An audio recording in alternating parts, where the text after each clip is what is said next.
Doctor Ambedkar मेरे नज़र में एक अत्यंत महान नेता हैं। उनको मैं अब्राहम लिंकन के बराबर समझता हूँ। अब्राहम लिंकन ना होते, आज जैसा अमेरिका हमें दिखता है वैसा अमेरिका ना होता अगर अब्राहम लिंकन अपने जीवन का बलिदान न करते। वो जिस समाज में थे उस समाज के बच्चे स्कूल में नहीं पढ़ते थे, उनको पढ़ने की अनुमति नहीं थी। पर क्योंकि वो सूबेदार के बेटे थे, और सूबेदार एक कमीशन पद होता है, सेना में बड़ा पद होता है, तो इतना हो गया कि उनको स्कूल जाने का मौका मिल गया। पर उनकी माँ को, आदरणीय भीमाबाई जी को अच्छे से पता था कि जब बच्चा स्कूल जाएगा तो इसके साथ बहुत बुरा बर्ताव होगा, जिसको आपकी भाषा में बुलिंग कहते हैं, आजकल के बच्चों की भाषा में बुलिंग कहते हैं, उसका खतरा था। और माताओं को, पिताओं को बहुत चिंता होती है कि हमारे बच्चे के साथ स्कूल में ज्यादती ना हो, बदतमीजी ना हो। कल को आप भी पेरेंट्स बनेंगे, आप भी इस दर्द से गुजरेंगे। ऐसे कई बच्चे होते हैं, कोई फिजिकली उतना ठीक नहीं है, कोई मेंटली उतना ठीक नहीं है। जब वो स्कूल जाते हैं बच्चे, एक तो पहले वो पीड़ित है, उसके बाद स्कूल के बाकी बच्चे उनका मजाक बनाते हैं, चिढ़ाते हैं। पेरेंट्स को इतना दर्द होता है इस बात से, लेकिन क्या करें। तो उनकी माता जी ने, भीमाबाई जी ने कहा कि देख बेटा, स्कूल जा रहा है, पहले ही समझा रही हूं, बहुत बुरे अनुभव होंगे, लड़ना मत, झगड़ना मत, विद्रोह करके छोड़ मत देना, क्योंकि पढ़ाई करोगे वो अकेला रास्ता है कि कुछ बड़ा कर पाओगे जीवन में, वरना कोई दूसरा रास्ता नहीं है। इस बात को उस छोटे से बच्चे ने मन में बिठा लिया। वो स्कूल गया। उस स्कूल में पहली बार कोई ऐसा बच्चा आया था जो समाज के अछूत कहे जाने वाले समुदाय का हिस्सा था। जो बाकी बच्चे थे बुरे नहीं थे, पर वो भी अपने अपने घर से सीख रहे थे, अपने समाज से सीख रहे थे। उनको ये पता था कि ऐसे बच्चों के साथ नहीं बैठना है, दूर रहना है। तो व्यवस्था हुई कि वो स्कूल में क्लास के सबसे अंत में, जहां सारे बच्चों के जूते चप्पल रखे हैं, उसके पड़ोस में एक दरी छोटी सी बिछा के बैठेंगे, और दरी भी खुद लेके आएंगे ताकि स्कूल में कोई और व्यक्ति अपवित्र ना हो। अब सोच के देखिए, इमेजिन कीजिए उस बच्चे की हालत कि एक बच्चा है, अपने घर से दरी लेके आता है, क्लास के अंत में जहां जूते चप्पल रखे हैं उसके पास में बिछाता है, बैठता है, बाद में लेके जाता है। उसके साथ कोई खाना भी नहीं खाता है, तो वो दीवार की तरफ चेहरा करके अपना भोजन करता है जो घर से लेके आया था। उसको पानी पीने की अनुमति नहीं है। आपने ये सब नहीं झेला होगा, उस बच्चे का सोचिए। ये आज से केवल और केवल 110 साल पहले की बात मैं कर रहा हूँ, बहुत पुरानी बात नहीं है, 115 साल पहले की बात। उस बच्चे को पानी पीना है, और स्कूल में पानी की एक ही व्यवस्था है कि जो पानी का नल है या घड़ा है उसे वो नहीं छू सकता। तो एक चपरासी है जो उसको दूर से पानी देगा तो वो पिएगा, वो घड़ा नहीं छू सकता है। और ये बात कोई और नहीं कहा है, डॉक्टर अंबेडकर ने खुद अपनी आत्मकथा लिखी है। वो उस समय छप नहीं पाई थी, छपी 1990 के आसपास है। अंग्रेजी में उस आत्मकथा के कुल 6 अध्याय हैं। उसका नाम है वेटिंग फॉर ए वीजा। ये उन्हीं की पुस्तक है। उसमें केवल 6 अध्याय हैं, जिनमें से 4 अध्यायों में उन्होंने अपने अनुभव बताए हैं और 2 में बाकियों के अनुभव बताए हैं। और जो पहला अनुभव है वो यही अनुभव है। और वो साफ लिखते हैं कि अगर किस दिन, बच्चों अभी मैं जानता हूं आप बहुत बेचैन हो गए, शरारत करने का मन भी होगा, लेकिन जिनकी बात चल रही है ना, उनके सम्मान में थोड़ा शांत रहें और सुने, है ना, समझें उस बात। चंचलता इस उम्र में होती है, लेकिन थोड़ा सुन लीजिए, क्या हो गया, फायदा हो जाएगा, कुछ नया सीखोगे, है ना। आपकी उम्र से बहुत पहले अंबेडकर जी बहुत सीरियस हो गए थे, इसलिए वो अंबेडकर जी हैं। तो अब तो सीरियस हो ही जाना चाहिए। और जिस व्यक्ति की बात चल रही है उसका कितना एहसान है हम पे, आपके समाज में विशेष रूप से, ये भी समझना चाहिए। जिस दिन चपरासी नहीं आएगा उस दिन पानी नहीं पी सकते हैं। उन्होंने एक वाक्य लिखा अपनी आत्मकथा में, नो पियन नो वाटर। उस समय ऐसी बोतलें नहीं होती थी जो भी आपको बढ़ रही थी, जिन बोतलों के लिए आप हाहाकार मचा रहे थे, उस जमाने में नहीं होती थी। उस जमाने में पियर नहीं आता था तो पानी नहीं मिलता था। उनके नंबर बहुत अच्छे है क्लास में। व्यवस्था थी कि जिसके नंबर जितने अच्छे होंगे वो उतना आगे बैठेगा, पर उनको ये ऑप्शन नहीं था कि वो आगे बैठ सके, उन्हें पीछे ही बैठना था। ये सब झेलते झेलते वो पढ़े।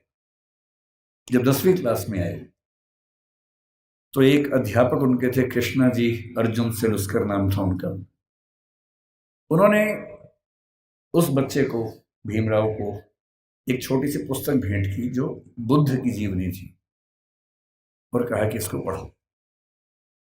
अम्बेडकर कहते हैं कि उस पुस्तक को और मैं अपने अध्यापक केलुस्कर जी को जिंदगी भर नहीं भूल पाया। वही केलुस्कर जी बाद में उनको बड़ौदा के महाराज सियाजी राव गायकवाड़ से मिलवाने ले गए, वजीफा दिलवाया, फिर वजीफा बढ़ा, और जब वो एल्फिंस्टन कॉलेज के विद्यार्थी हुए तो उनको कोलंबिया विश्वविद्यालय जाने के लिए स्कॉलरशिप मिली, वहीं से मिली, बड़ौदा से मिली। 4 साल कोलंबिया में रहे और इतनी मेहनत करते थे, कोलंबिया विश्वविद्यालय से एमए और पीएचडी करने के साथ साथ लंदन स्कूल ऑफ इकोनॉमिक्स से भी एमए और पीएचडी कर डाली। और उन्होंने कहा कि मैं भी बाकी विद्यार्थियों की तरह कुछ घंटे पढ़ के बाकी मौज मस्ती कर सकता था, पर मैंने रोज 21 घंटे पढ़ना चुना ताकि मैं वो सारी सीमाएं दूर कर सकूं जो मैंने अपने समाज में देखी है। 17 में वो भारत वापस आए। अब देखिए स्थिति क्या होती है। जब वो भारत आए तो 4 साल अमेरिका में रहे थे, बीच में लंदन में रहे थे, तो उनको वहां जाति व्यवस्था नहीं थी, वहां कोई अछूत नहीं था, वहां भी ब्लैक्स की दिक्कत थी, अश्वेतों की दिक्कत थी, पर क्योंकि वो अश्वेत नहीं थे इसलिए वो दिक्कत उन्होंने नहीं महसूस की। तो उन्होंने 4 साल देखा कि एक समानता का व्यवहार उनके साथ हुआ, तो वो उसके अभ्यस्त हुए। अब भारत आए, बड़ौदा महाराज के साथ जो सहमति थी वो ये कि जब वो पढ़ के आएंगे तो बड़ौदा सरकार में सिविल सेवक बनेंगे, दीवान बनेंगे। अब सोच के देखिए क्या हुआ उनके साथ। वो व्यक्ति बंबई से बड़ौदा आया, और जब बड़ौदा आया तो उसको लगा कोई तो लेने आएगा, क्योंकि वो महाराज के सिविल सर्वेंट थे। स्टेशन पर कोई लेने नहीं आया उनको, क्योंकि उनका समाज पिछड़ा हुआ था। तो कोई बात नहीं, उतरे, सोचा कि अब कहां रहूं। उनको अंदाजा था कि जो हिंदू समाज की धर्मशालाएं हैं, होटल से, वहां उनको अनुमति नहीं मिलेगी, क्योंकि वो अस्पृश्य माने जाते हैं। तो काफी ढूंढने के बाद उनको एक पारसी धर्मशाला मिली। ये सब बातें अंबेडकर जी ने अपनी जीवनी में लिखी है, आत्मकथा में, वहीं से बता रहा हूं आपको, उन्हीं की लेखनी है। क्योंकि पारसी धर्म में तो जाति व्यवस्था नहीं है, तो उनको लगा यहां शायद शांति मिलेगी। वो पारसी धर्मशाला में गए, वहां कमरा लिया। एक ही कमरा था, बड़ा बहुत बुरी हालत में कमरा था, फर्नीचर से भरा हुआ गोदाम जैसा कमरा, उसी के कोने में रहने की व्यवस्था हुई। तो रहने लगे। कुछ देर के बाद उस धर्मशाला का जो केयर टेकर था वो गुस्से में आया और उसने कहा कि तुम पारसी नहीं हो। उन्होंने कहा नहीं, मैं तो पारसी नहीं हूं। तो बोले बताया क्यों नहीं? बोले आपने पूछा नहीं, मैं क्यों बताऊं। लेकिन उस धर्मशाला में कई महीनों से शायद कोई आया ही नहीं था, हालत खराब थी। तो फिर सहमति बनी कि यार तुम ना रजिस्टर में कोई पारसी नाम लिख दो, मैं मैनेज कर लूंगा। और बोले मुझे कुछ दिन में घर मिल ही जाएगा, मैं फिर वहां शिफ्ट हो जाऊंगा। तो एक पारसी नाम कुछ रख के काम चलाया। लेकिन 11 दिन हुए थे अभी, और 11वें दिन लगभग 10 से 15 पारसी युवक हथियार, लाठी, डंडे हाथ में लेके चिल्लाते हुए उनकी तरफ बढ़े। और तब उन्होंने कहा कि एक अछूत आदमी पारसी धर्मशाला में कैसे आ गया, तुमने हमारी धर्मशाला खराब कर दी। अंबेडकर जी ने कहा कि आपके धर्म में तो जाति व्यवस्था है नहीं। बोले वो सब हमें नहीं पता, भागो यहां से। और खतरा था कि हिंसा हो सकती थी। अंत में तय हुआ कि शाम तक का समय है, छोड़ देना, वरना छोड़ेंगे नहीं। डॉक्टर अम्बेडकर अपने ऑफिस गए। ऑफिस में उनकी कुर्सी अलग बनाई गई। उनका चपरासी उनको पानी इस तरह से देता था कि जैसे किसी खराब व्यक्ति को दे रहा हो। फाइलें फेंक के देता था ताकि छू ना ले। आप उस व्यक्ति का मन सोचिए कि जो व्यक्ति इतना पढ़ के आ गया है, अमेरिका से पीएचडी, लंदन से पीएचडी कर चुका है, इकोनॉमिक्स में पहली बार देश में किसी ने इतने गंभीर स्तर पर अध्ययन किया होगा, उसके साथ ये बर्ताव हो रहा है। उन्होंने महाराजा के सचिव से बात की, भाई मुझे रहने को घर कब मिलेगा, छोड़ना है मुझे। कोई जवाब नहीं मिल पाया। शाम तक छोड़ना है। पूरे बड़ौदा में एक भी जगह नहीं है जहां वो रह सके। अंतिम उपाय क्या किया? अपने एक हिंदू दोस्त से बात की कि भाई, जो दो दोस्त उनके बाहर से पढ़ के आए थे, एक हिंदू एक ईसाई, दोनों से बात की। हिंदू दोस्त से कहा, ऐसा कि ऐसे ऐसे छोड़ना पड़ रहा है पारसी धर्मशाला, क्या मैं तुम्हारे घर रह सकता हूँ? बहुत प्रगतिशील व्यक्ति था, पर उसने 2 मिनट चुप होकर बोला कि देख यार, मुझे तो दिक्कत नहीं है, पर मेरे यहाँ जो लोग काम करते हैं ना, वो सब काम छोड़ देंगे, क्योंकि तुम अगर रहोगे तो वो फिर सब खत्म हो जाएगा। तो बोले ठीक है, कोई बात नहीं। एक ईसाई दोस्त था, ईसाइयों में तो प्रथा नहीं होती है, उससे पूछा। उसने कहा यार, हूं तो मैं ईसाई, लेकिन कुछ पीढ़ी पहले हम हिंदू थे, तो हमारे परिवार में अभी तक वो संस्कार हैं, और मेरी पत्नी इस बात से भड़क जाएगी कि आपने एक अछूत को अपने घर में कैसे बुला लिया। और तब डॉक्टर अंबेडकर लिखते हैं अपनी आत्मकथा में, जो हिंदू समाज के लिए अछूत है वो पारसी के लिए भी अछूत है, वो ईसाई के लिए भी अछूत है। और यही मुंबई में सिडनेहम कॉलेज में जब वो प्रोफेसर बन के गए, वहां भी ये बर्ताव हुआ कि उनको पानी पीने की व्यवस्था अलग थी। सिडनेहम कॉलेज, जो कि बहुत प्रतिष्ठित कॉलेज है मुंबई का, एक बार घड़ा छू लिया तो घड़े को तोड़ा गया पवित्र करने के लिए। और तब उनको फिर ये लगा कि ये अलग अलग धर्म जो दावा करते हैं कि हम समानता वाले धर्म हैं, उन सबका ऐसा बर्ताव क्यों है। फिर एक घटना लिखते हैं अंबेडकर जी अपनी आत्मकथा में। एक बार वो नासिक से औरंगाबाद जा रहे थे निजी यात्रा पे कुछ दोस्तों के साथ। उन्होंने जानबूझ के सबसे कहा किसी को बताना मत, मैं नहीं चाहता किसी को पता लगे, निजी यात्रा रखेंगे इसको। रास्ते में दौलताबाद का किला पड़ा। दौलताबाद का किला ऐतिहासिक स्थल है, उनकी इच्छा हुई कि देखते हैं उसको। तो 7-8 दोस्त खूब धूल मिट्टी झेलते हुए वहां पहुंचे। किसी को बताया नहीं था। जब पहुंचे तो वहां एक पानी का हौद था जहां पर लोग हाथ मुंह धो लेते हैं। इन सब ने वहां पर हाथ मुंह धो लिया। इतने में वहां कुछ मुस्लिम युवक गुस्से में आए हथियार लेके। उनको किसी ने बता दिया था कि ये लोग अछूत समुदाय से हैं, और लड़ने लगे उनके साथ। अंबेडकर जी ने उनको समझाया, डांटा, कहा भाई तुम तो मुसलमान हो और तुम्हारा धर्म तो कहते कि हम सब बराबर हैं। वो बोले वो सब बेकार की बात है, तुमने हमारा ये अपवित्र कर दिया है। और हालत ये आ गई कि अंबेडकर जी को लगा कि अब हिंसा भी हो सकती है, और ऐसा ना हो कि कुछ बड़ा नुकसान हो जाए। किसी तरह से वहां से जान बचा के, हालांकि बाद में उनको देखने की परमिशन मिली, किला देखा, वापस आए। और उस दिन उन्होंने लिखा भी डायरी में, जो हिंदू पारसी ईसाई के लिए अछूत है वो मुसलमान के लिए भी अछूत है। आप अनुभव सोचिए उस व्यक्ति के, जिसको समाज के सब समुदाय गाली दे रहे हैं। इतना पढ़ने के बाद, जो बड़ौदा के राजा का सैन्य सचिव रह चुका है, जो व्यक्ति सिडनेहम कॉलेज में असिस्टेंट प्रोफेसर रह चुका है, और वो लगातार कोशिश कर रहे हैं कि इस समाज के भीतर हमें एक्सेप्टेंस मिल जाए, हमारे समाज को एक्सेप्टेंस मिल जाए। उनके मन में आता नहीं होगा कि अगर वो वापस चले जाते इंग्लैंड, 1 साल के लिए फिर से गए भी थे, अगर वो चाहते तो अमेरिका में, इंग्लैंड में, दुनिया भर के सबसे अच्छे इंस्टीट्यूट्स में, यूनिवर्सिटीज में प्रोफेसर बन के शानदार जिंदगी गुजार सकते थे। क्या कमी थी उनके जीवन में? पर उनको एक बात हमेशा लगती थी कि अगर मेरे समुदाय में संयोग से मैं पढ़ लिख गया हूं, उनके परिवार के 14 बच्चों में वो 14वें बच्चे थे, और उनके खानदान का, उनकी जाति का, समुदाय का पहला बच्चा था जिसने 4थी क्लास पास की थी। उनको एक ही बात लगती थी कि मैं अपनी जिंदगी तो शानदार बना के गुजार सकता हूं, बड़ी बात नहीं है।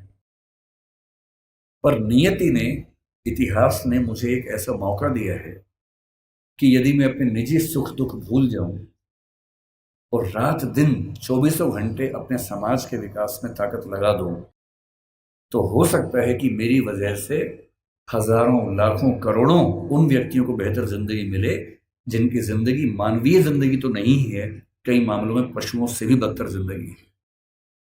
और इसीलिए मैं कहता हूं कि जो बोधिसत्व शब्द है वो दरअसल वैसे ही व्यक्तियों के लिए बना हुआ है। बोधिसत्व क्या होता है?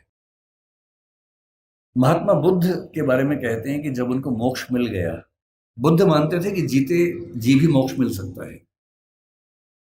कहते कि उनको मोक्ष मिल गया, और जब उनको मोक्ष मिल गया तो वो मुक्ति में जाके आनंद में रह सकते थे।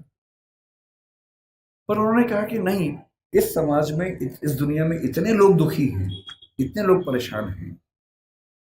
उनके अंदर बहुत करुणा थी। उनको लगता था कि जब तक दुनिया में एक भी व्यक्ति दुखी है, परेशान है, तब तक मैं अकेला मोक्ष लेकर क्या करूंगा।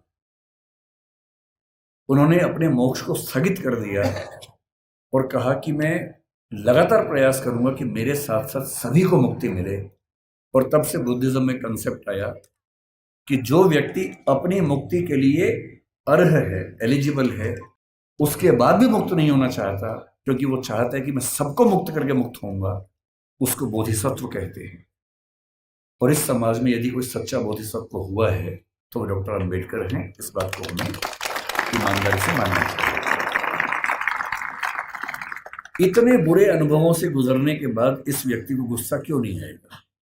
इस व्यक्ति के अंदर नफरत पैदा क्यों नहीं होती? ऐसा ही हुआ था 1848 में ज्योतिराव फूले के साथ। फूले अंग्रेजी माध्यम से पढ़े हुए व्यक्ति थे, और जब पढ़ाई खत्म हुई उनकी 1847 में, 1848 में उनके एक मित्र ने, जो कि उच्च जाति का था, कहा कि मेरी शादी है तो मेरी शादी में आना। इनको भी लगा ठीक है, चलता हूं। उसी शादी में चले गए।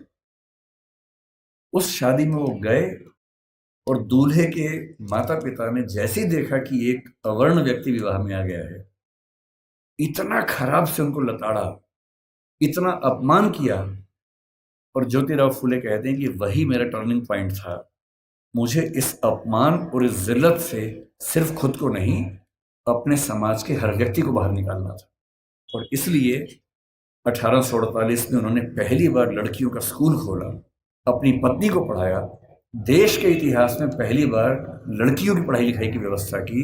आज ये जो बच्चियां बैठी हैं, अगर फूले न होते तो आज अब घर के अंदर चौका कर रही होती, चूल्हा चौका कर रही होती, यहाँ ना बैठी होती।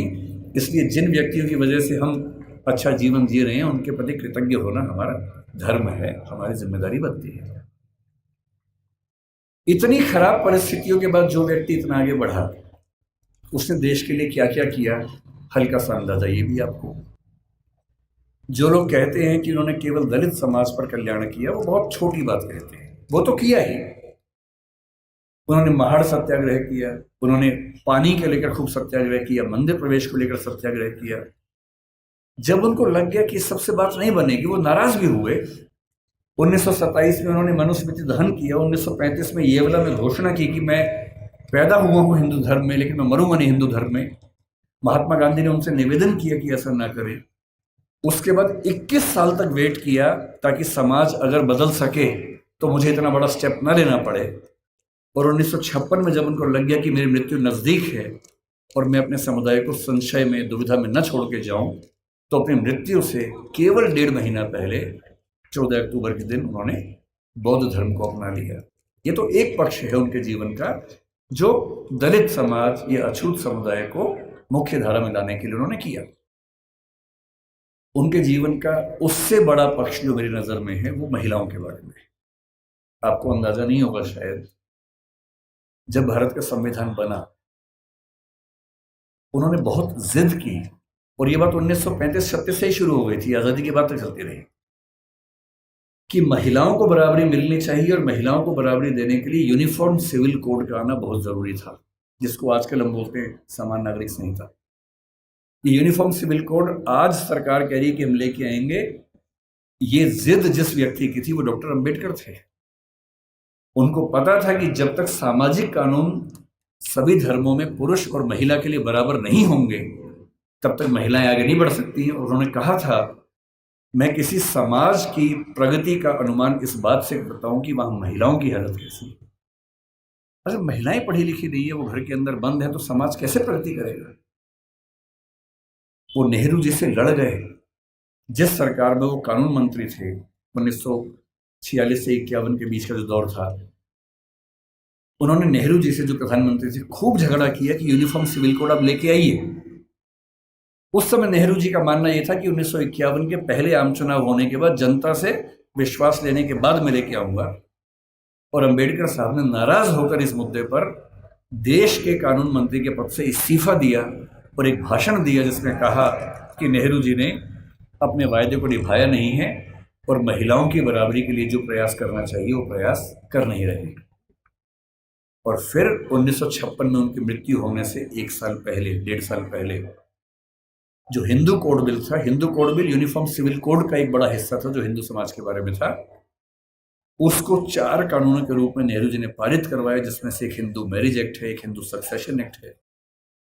और यदि आज हिंदू समाज की महिलाओं को वो सारे अधिकार मिल पाए हैं जो हिंदू पुरुषों को मिलते हैं, तो उसके पीछे जिम्मेदार सबसे बड़ा यदि कोई एक व्यक्ति है तो वो डॉक्टर अंबेडकर है। इसलिए भारत की महिलाओं को,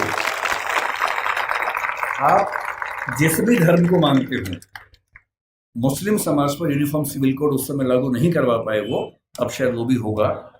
और किसी भी समाज हो, हिंदू समाज हो, मुस्लिम समाज हो, कोई भी समाज, यदि उस समाज की महिलाओं के साथ बराबरी नहीं है तो राज्य की जिम्मेदारी बनती है कि वो कानून बनाकर बराबरी लाए। और ये विचार मुख्य रूप से अंबेडकर जी का ही था, जिसकी वजह से आज हम यहाँ खड़े हैं। तीसरी बात, लोग कहते हैं कि आज़ादी के संघर्ष में उन्होंने इतना साथ नहीं दिया। ठीक बात है, उनकी अपनी प्राथमिकताएं थी। 1942 से 46 तक जब स्वाधीनता संग्राम एकदम चरम स्तर पर था, वो वायसराय की काउंसिल में श्रम मंत्री थे या श्रम विभाग के प्रमुख थे। आज हम कहते हैं कि भारत में जो श्रम सुधार हैं, श्रम सुधार का मतलब किसी भी व्यक्ति को नौकरी पे रखेंगे तो कम से कम इतना वेतन देना ही होगा, न्यूनतम वेतन बोलते हैं, मिनिमम वेजेस बोलते हैं। प्रोविडेंट फंड बोलते हैं कि जब कोई व्यक्ति रिटायर हो तो उसको कितना पैसा मिलता है एक साथ। यदि कोई व्यक्ति 8 घंटे से ज़्यादा काम करता है उसको अतिरिक्त वेतन मिलना चाहिए, ओवर टाइम की पेमेंट मिलनी चाहिए। ये सारे श्रम सुधार जिस व्यक्ति ने किए हैं भारत में, वो डॉक्टर अंबेडकर हैं। इसलिए वो जिम्मेदारी केवल दलित समाज की नहीं है, देश की सारी महिलाओं की भी है, देश के सारे मजदूरों और नौकरी करने वालों की भी है। इन सब के प्रति, सब ठीक है ना, इन सब के प्रति डॉक्टर अंबेडकर की भूमिका ऐसी है कि हम उसको भूल नहीं सकते।